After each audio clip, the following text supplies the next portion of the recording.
I was 70 years old when I found the photograph that destroyed everything I thought I knew about my life. It wasn't a shocking photograph. There was no crime scene, no secret meeting, no smoking gun. Just an ordinary family picture sitting inside a dusty cardboard box in my attic. But when I turned it over and saw the date written on the back, my hands started shaking, because that date proved something impossible. The betrayal that had defined my life for more than 4 decades wasn't the whole story, not even close. My name is Daniel Mercer, and if there's one thing I've learned after 7 decades on this earth, it's that the truth doesn't always set you free. Sometimes it destroys the life you've spent years trying to rebuild.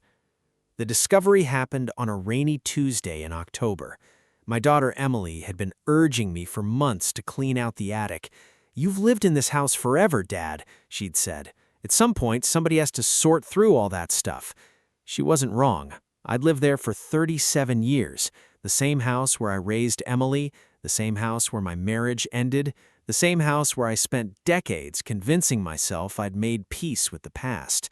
That afternoon, I climbed the attic stairs with a flashlight and a trash bag. Old paperwork, Christmas decorations, broken lamps, Emily's school projects, the ordinary clutter of a long life.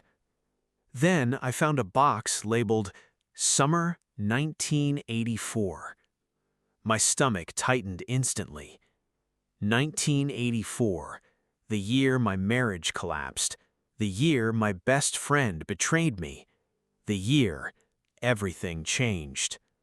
Inside were photographs, vacations, birthdays, picnics, barbecues. Then I found the picture. 4 people standing beside a lake. Me, Rachel, Thomas Reed, Rachel's younger sister, Claire. At first, nothing seemed unusual. Then I turned it over. June 14th, 1984. I froze, because I knew exactly where I was on that day.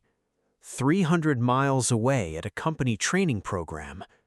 Rachel had called me that week in tears. Her mother was sick. She needed help. Thomas had promised to support her while I was away. That week had always been the beginning of the end of my marriage. And yet, I was supposedly in this photograph, standing there, smiling. Something didn't add up.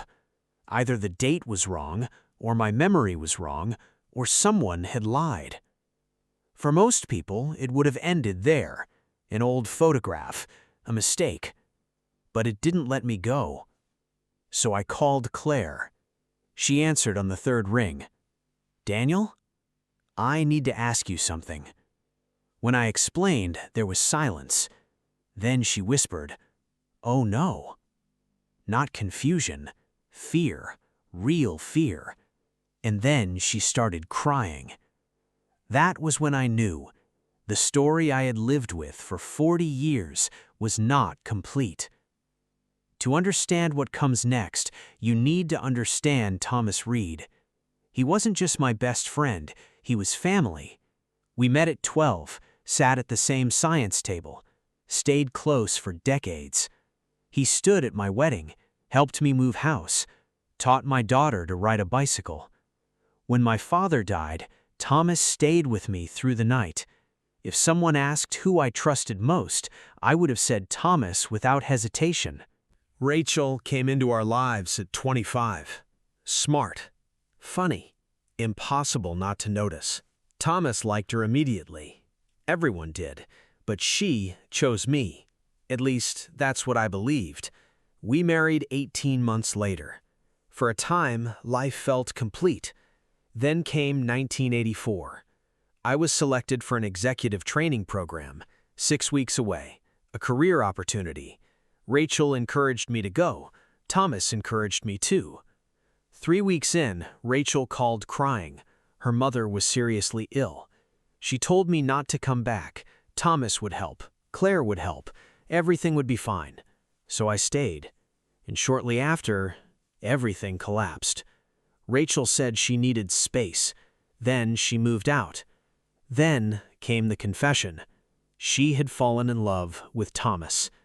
My wife, my best friend, the two people I trusted most. They married later and moved away. I rebuilt my life, slowly, imperfectly, but I did. Or so I thought, until Claire called again. We met at a diner. She looked like someone carrying something too heavy for too long. Then she said, "Rachel made me promise never to tell you." My stomach tightened. "Tell me what?" "The truth," she said.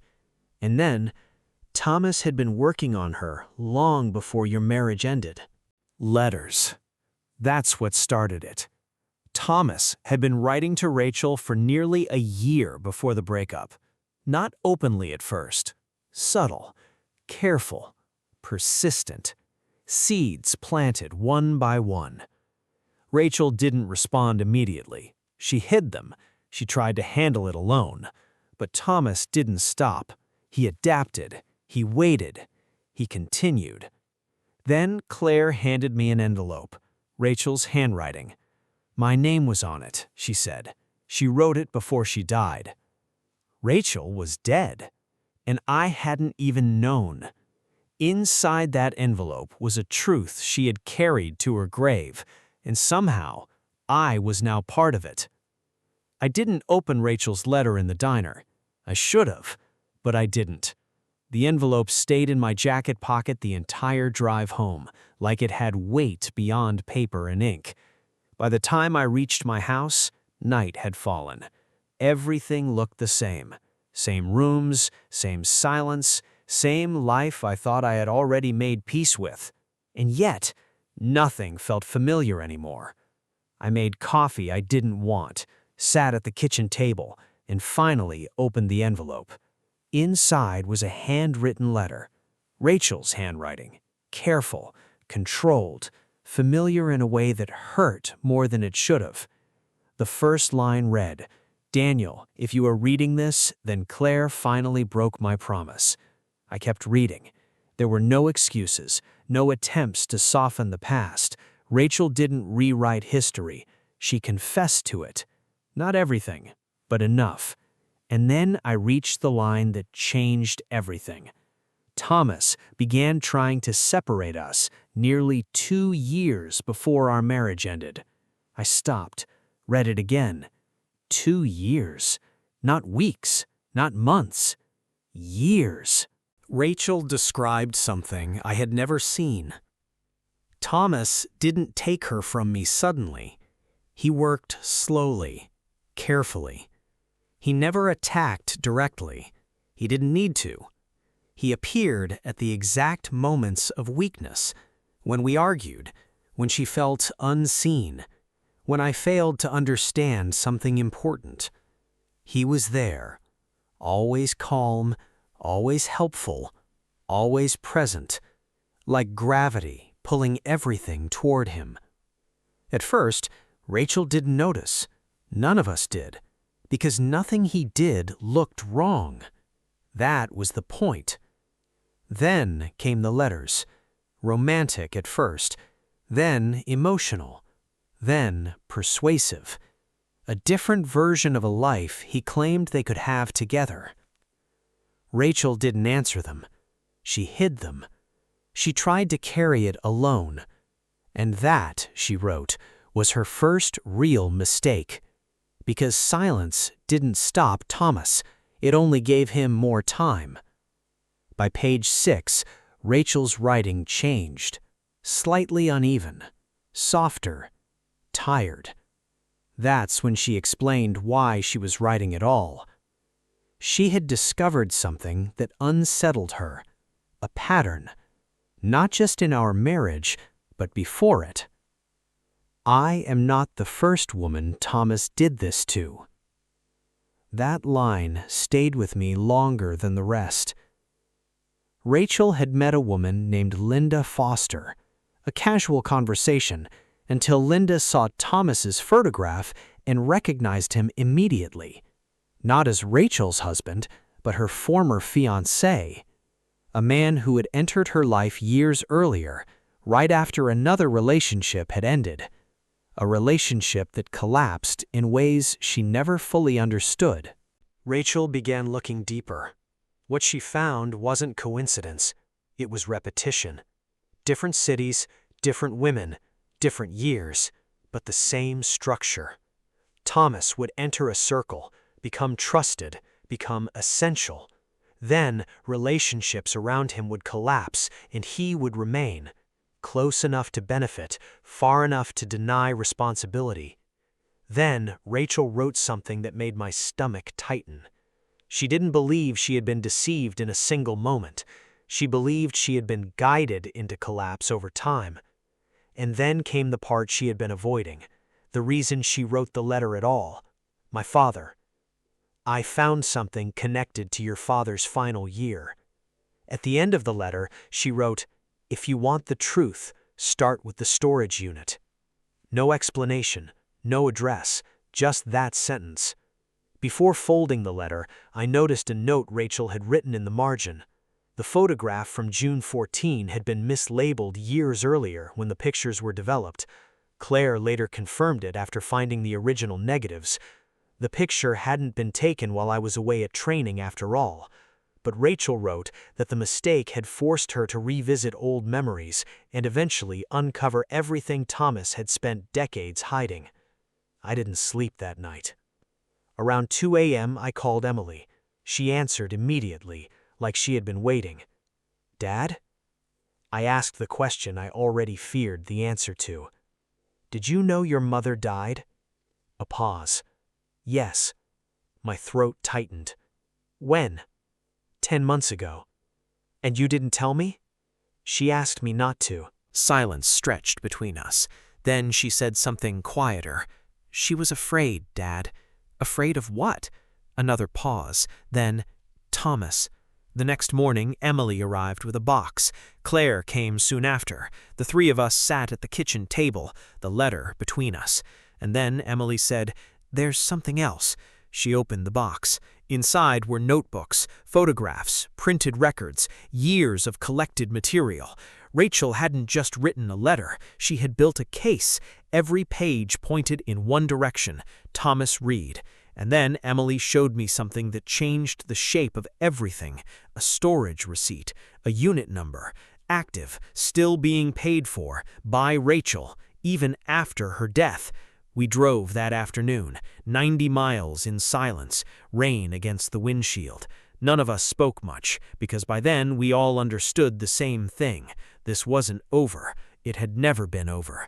The storage facility looked ordinary, too ordinary. Rows of metal doors, security cameras, quiet, controlled, forgettable, until the manager checked the records, then frowned. "The account is still active. Who's paying it?" Emily asked. He looked again. "Rachel Mercer." My chest tightened. "That's impossible," I said. He shrugged. "It's automatic, set up years ago, still running." Rachel had planned this. Even after her death, she had made sure the truth would not disappear. Unit 214. The key turned easily, the lock clicked, and then the door rolled up.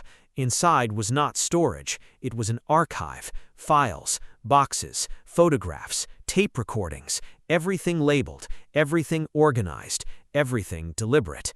Emily whispered, "She spent years on this." I didn't answer, because I could see it now. This wasn't curiosity. It was obsession, or necessity, or survival. We opened the first cabinet. Photographs, hundreds of them. Thomas in different places, different years, different lives. But always the same pattern. Near people, near couples, near endings. Then Claire found a folder. Her hands stopped. She looked at me and said, "Daniel, this is your father." I opened it. Inside were letters, my father's handwriting. The first line read, "Thomas, I know what you are doing." And everything I thought I knew about my family shifted.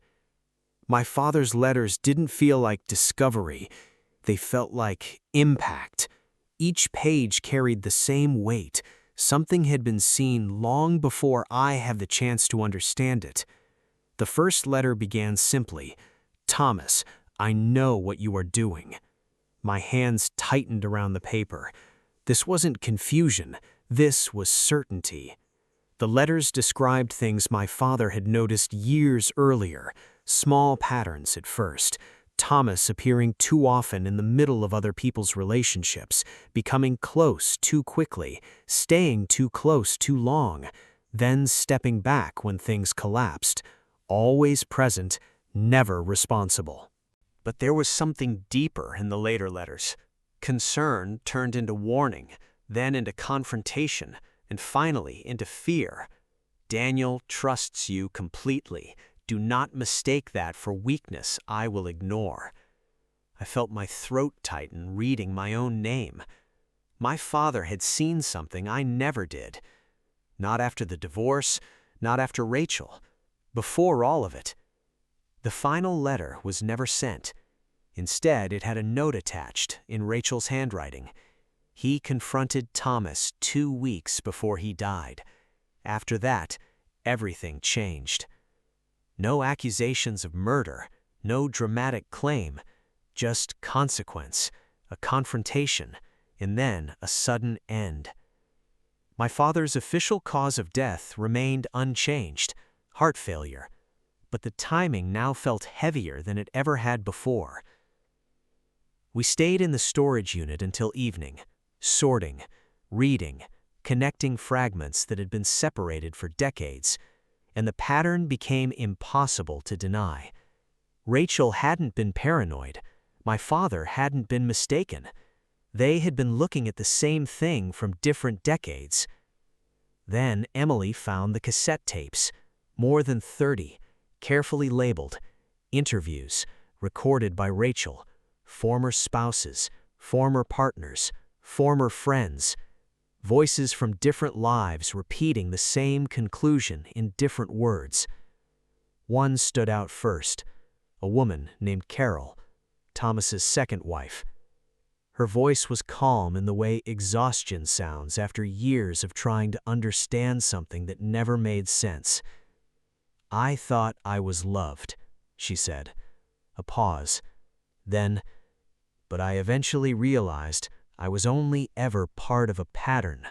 Tape after tape confirmed it. Not identical stories, but identical structure. Trust, proximity, dependence, then collapse, and Thomas always standing just close enough to remain untouched. Hours passed. The truth didn't arrive all at once. It accumulated, slowly, uncomfortably, irrefutably. By late afternoon, we reached Rachel's final notebook. Her handwriting was weaker here, less controlled, like she had been running out of time while still refusing to stop. Her conclusion was no longer uncertain. It was final. Thomas was not driven by love, or jealousy, or even impulse. He was driven by competition, by the need to win people, to be chosen, to take something that belonged to someone else and prove he could. Not once, repeatedly. And then, at the very end of the notebook, there were 3 words. Tell the truth. Nothing else. The silence in the storage unit after that felt different. Not empty. Finished. But it wasn't, because my phone rang. Unknown number. I already knew before I answered.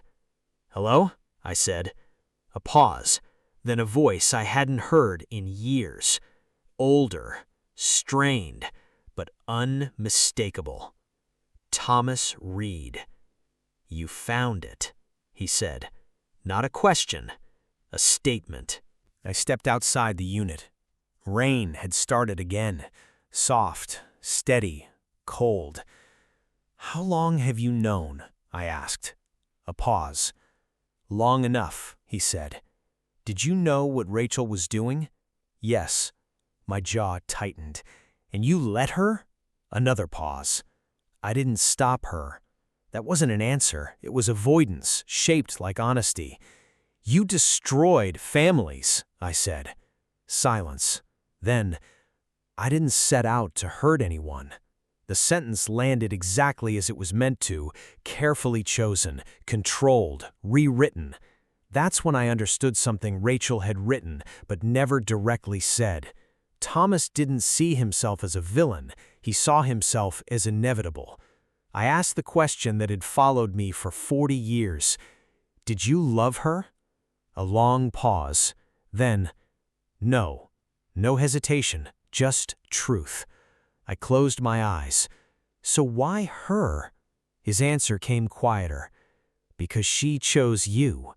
That was it. Not romance, not obsession, competition. It was never about Rachel, he continued. It was about you. The line that had shaped my entire life finally made sense. Not betrayal, replacement. Not love, winning. Did my father know? I asked. Silence stretched. Then, yes. That answer changed everything again. He figured it out before anyone else, Thomas said, and I told him to stay out of it. My chest tightened. What happened? He didn't listen. Another pause, then softer. When he died, I thought it was over. We didn't argue. We didn't shout. There was no need. Everything that needed to be said had already been built over decades. We were only confirming it now. Before the call ended, I asked one final question. Do you regret it? A long silence. Then, every day. Not dramatic, not defensive, just exhausted. The call ended, and for the first time, there was nothing left to chase in his voice. A week later, we shared everything. Not accusations, not theories, just evidence. Letters, recordings, documents. People who had spent years thinking they were alone began to find each other.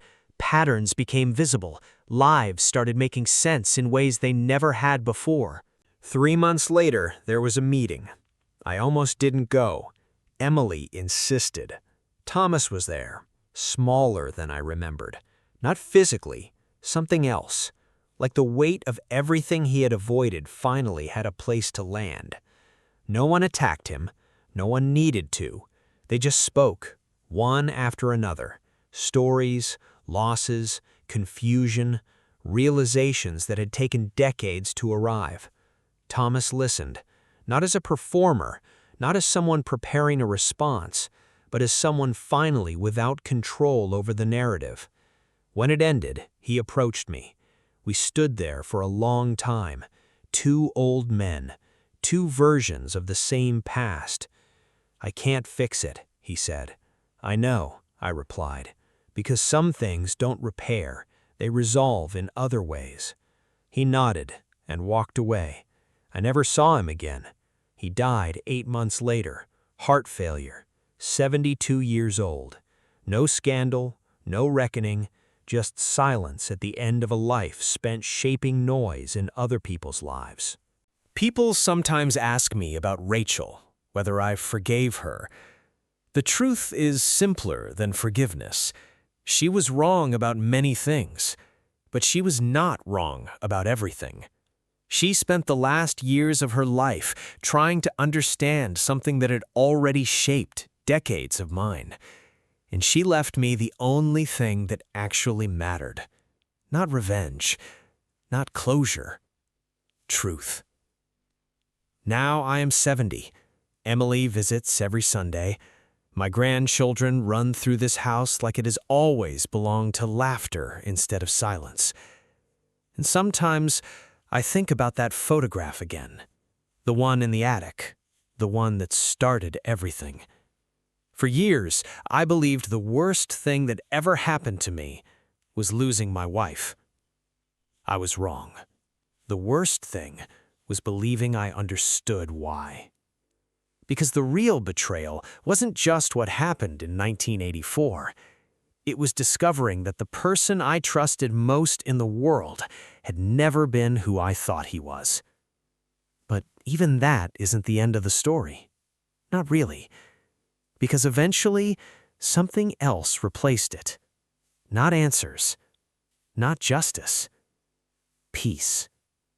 And that is what remained when everything else was finally gone. Before you go, tell me what you think. If you were Daniel, could you ever forgive Rachel after learning the full truth? And what would you have done after discovering everything hidden inside that storage unit? Leave a comment with your thoughts and let me know what country you're watching from. It's always fascinating to see where everyone is tuning in from.